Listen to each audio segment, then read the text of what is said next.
راز بقا به دامنه های کوه زاگرس می رویم. در دامنه های این کوه موجودی زندگی می کند به نام لور. این موجود بسیار خطرناک، شباهت عجیبی به انسان دارد. او دارای سری بزرگ و بدون مغز است. غذای مورد علاقه این موجود کباب با پیاز است. از مشخصه های دیگر این موجود بوی بسیار بد و نافذ و کشنده او می باشد که از این بو بسیار خوشنود می گردد.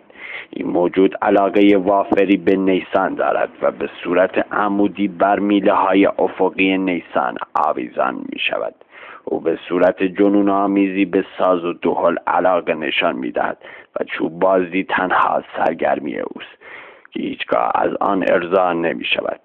در این بازی این موجود چنان با چوب به جان هم می‌افتند که گویی با هم پدر کشتگی دارند. این موجود در برابر واژه ماشاءالله عکس‌العمل عجیبی از خود نشان می‌دهد که او را مانند کوه آتشفشان در حال فوران می‌سازد. از وسایل ارتباطی او می‌توان از گاله نام برد که برد این صدا در حدود 2 کیلومتر و با سرعتی معادل نور میباشد.